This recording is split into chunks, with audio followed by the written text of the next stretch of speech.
It was New Year's Eve 2019, and I remember stumbling through the nightclubs. I had holes in my shoes and my socks were getting wet, standing on the soaking wet floor. You know, God knows what. My socks were picking up like mops, you know. I didn't want to find out. I stumble out of one of the nightclubs, you see, and I get dragged along, pulled along by this crowd of people, and there's drums and there's antics and there's all this loud noise and there's a live band playing, and oh my gosh, I'm just in time for the fireworks. I'm in Queenstown, New Zealand, this beautiful place, but it's so busy. There are so many people, you know. It's called the adventure capital of the world, and it brings all of these adventurers, and we're all out there, and you know, there's thousands of us, you know, and I find a spot just on the waterfront and boom, the fireworks begin, and it's the new year and everybody's celebrating, and suddenly I'm being pulled along, swept along by my friends, and you know, I've got another beer in my hand, and oh my gosh, suddenly I'm in another nightclub, and there's shots and there's more live music and there's bang, boom, and this and that, and then suddenly I'm in my bed, and it's the first of 2020, and I remember opening my curtains and looking out, and it's this very strange shade of kind of orange red light seeping through this kind of cloud. No, it wasn't even a cloud. It was like smoke in the air, and it was like choking the skies. I'm not kidding you. And I go out and I go to work that day, and I remember thinking, this is the strangest day of my life. Like, you know, the first of 2020, right? And there's this big red smoke cloud that had drifted down from Australia because there had been these terrible Australian forest fires, you know. And I remember thinking, this is terribly foreboding. This is terribly foreboding.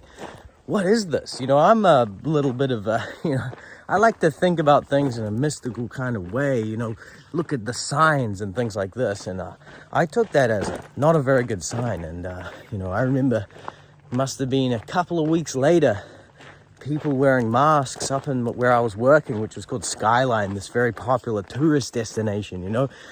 Suddenly there's these sanitizer bottles being put out. We were told to sanitize. We were told to wear gloves while picking up our, you know, the treats for the guests. And suddenly COVID hits, lockdown happens, and then, well, we all know the rest of that story. I'm here on the 2nd of 2025, and I must say, speaking of signs, you know, speaking of setting the tone for the new year, I couldn't be in a more peaceful place. You know, I'm on Stewart Island today. It's the bottom of the South Island. It's the first time I'm here, and my New Year's was spent banging on the piano in the tavern, sharing my music with the people here, and it's a nice surprise, you know. It's always good fun to pull out that magic trick. You pretend to be just another guy in the room, and then you go and sit on the piano and you play some tunes, and it's always good fun to see how people react to that. And played some tunes. I met my brother and sister, you know, Trapper and Mosey. Gosh, you know, it's these people I've been looking for my whole life, and I didn't even realize it, and I found them at Allen's Base Camp, which is where I'm staying and where I'm actually walking to now. It's about a 30-minute walk from town, you know. I met them there, and I spent my New Year's Eve with them.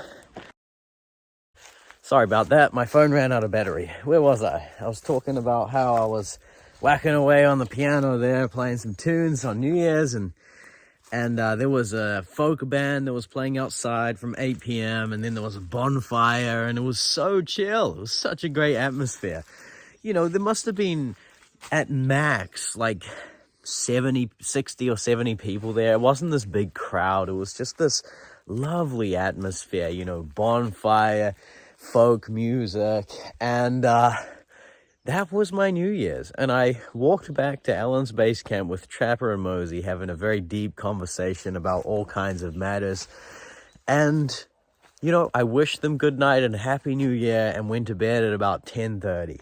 And it was perfect. You know, I woke up at like, must have been 8, had breakfast as usual, and then just had a cruisy day around Stewart Island, you know, exploring the island and just enjoying nature, enjoying the birds. And I went for a big run as well. I went for a big run down one of the tracks, and it was actually, I did a half marathon, my first half marathon, and it's honestly been the best New Year's of my life. I just hung out with some incredible people, you know, great friends of mine now, Trapper and Mosey, and you know, the other people staying at Ellen's base camp, and you know, played some good music on the piano and enjoyed some good music from the band, and just had a great time, you know. And so yeah, I feel so relaxed. I'm so excited for the new year. And anyway, what is the lesson from all this? I suppose that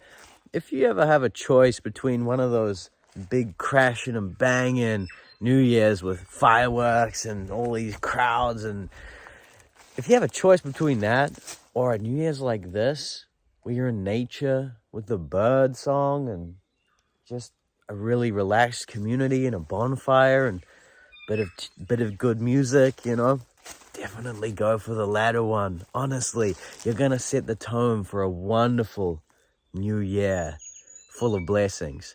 I'm sure your new year would be full of blessings either which one you choose. It doesn't matter what you do for New Year's, you know, just enjoy it, you know, enjoy the ceremony, enjoy the celebration, but definitely at some point have a New Year's in a beautiful, peaceful, relaxing place like Stewart Island.